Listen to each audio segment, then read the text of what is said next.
These rocker bosses didn't just survive the outlaw world, they mastered it. They were kings of chaos, warlords in leather, and somehow they are still in charge. Even in their 70s and 80s, they are still pulling the strings inside the Hells Angels, Bandidos, Outlaws, and Pagans. You won't believe who's still in charge. What keeps them on top? Stick till the end because the truth is darker than you think. Sonny Barger. No story about outlaw biker presidents can begin without the man who became a legend in his own lifetime, Ralph Sonny Barger.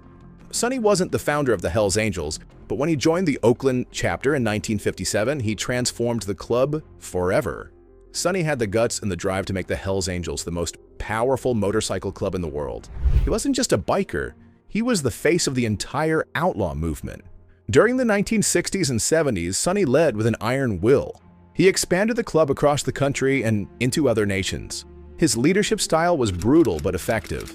When there were fights with rival clubs like the Outlaws or Bandidos, Sonny was usually the one giving the green light.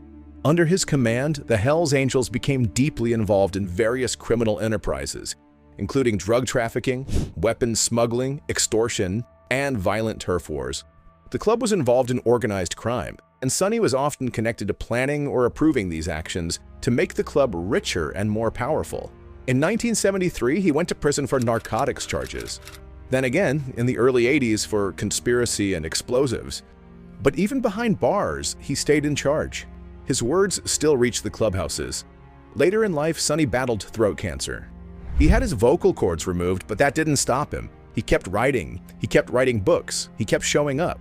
Even when he moved to Arizona and gave up formal leadership, Sonny remained the club's spiritual leader.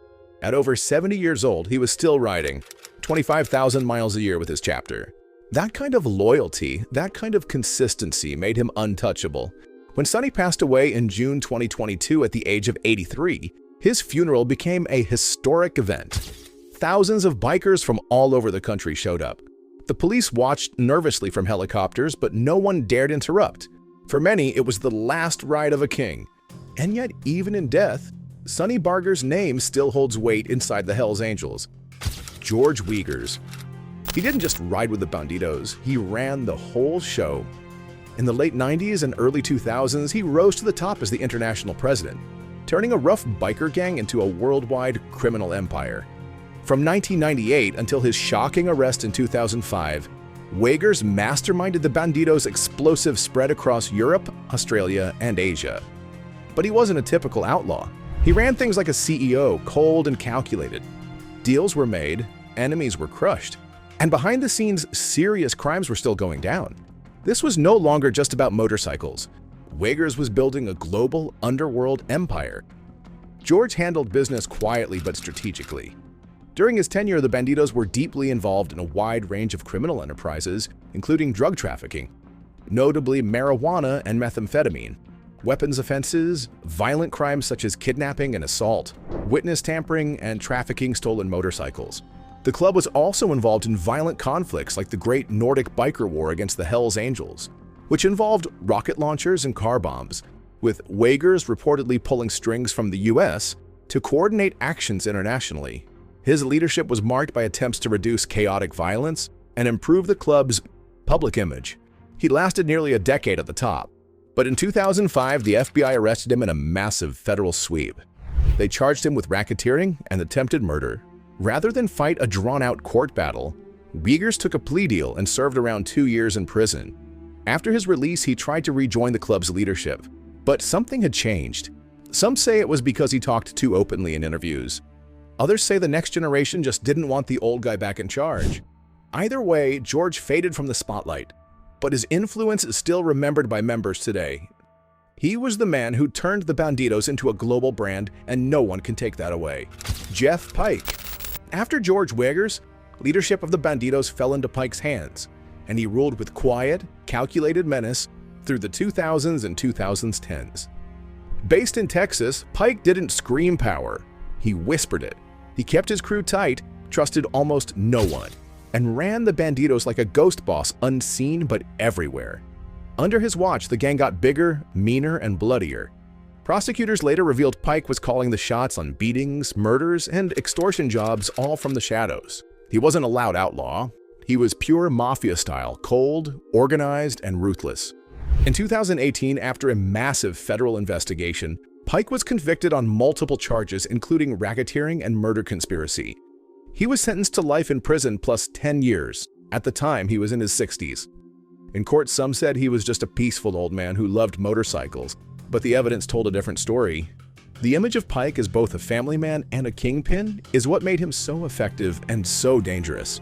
Even today, behind bars, Pike's name still carries weight in the Bandidos. His rise and fall show how the most powerful bosses often hide in plain sight. Taco Bowman. Harry Joseph, Taco Bowman, led the Outlaws motorcycle club from the 1980s through the late 1990s. To many, he was the most secretive and dangerous man in the biker world. Taco didn't like cameras, he didn't like attention, but everyone knew who was running things. Under Bowman's leadership, the Outlaws grew aggressively and launched an all-out war against the Hells Angels.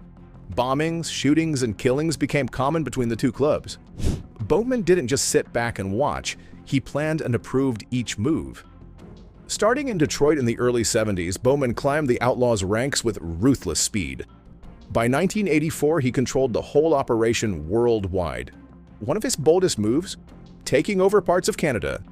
By flipping entire Satan's Choice chapters to the Outlaws, he built an empire of bikers who would kill or die on his command. The FBI began hunting him, and in 1998, he made the FBI's 10 most wanted list. He disappeared, moving from place to place like a ghost. It took the authorities 2 years to catch him. In 2001, he was convicted and sentenced to life in prison. Even in lockup, he reportedly maintained influence within the club.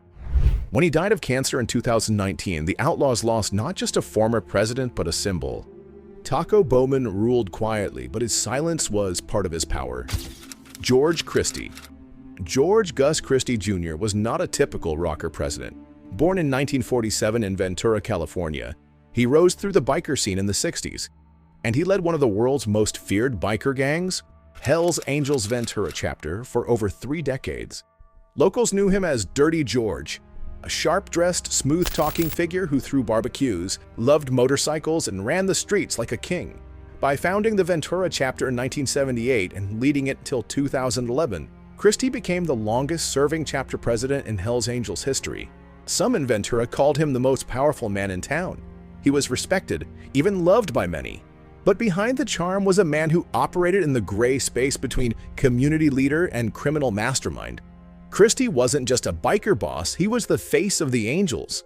He talked to the media, starred in front-page stories, and claimed the gang was misunderstood.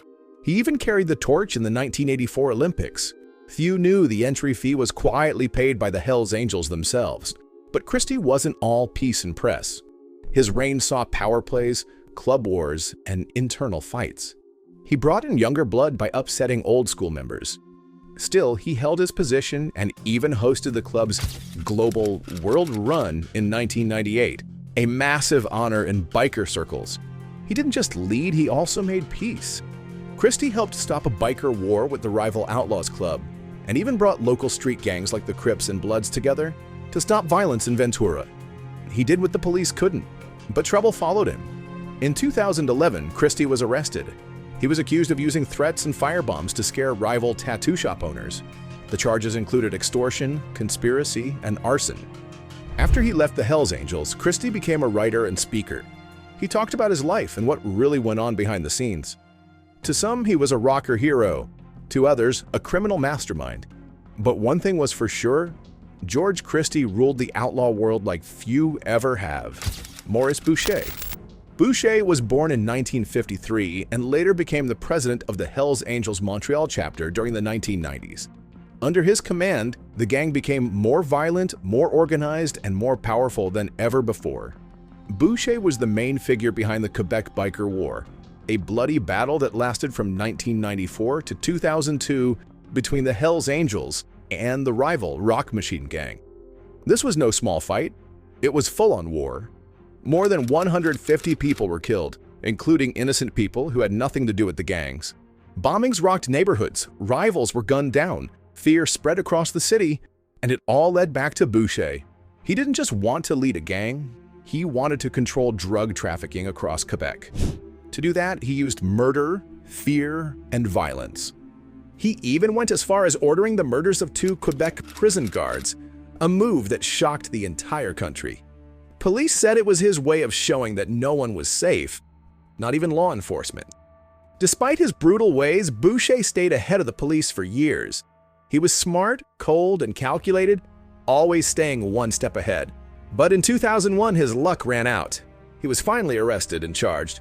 In court, he was found guilty of ordering the murders, and in 2002, he was sentenced to life in prison with no chance of parole for 25 years.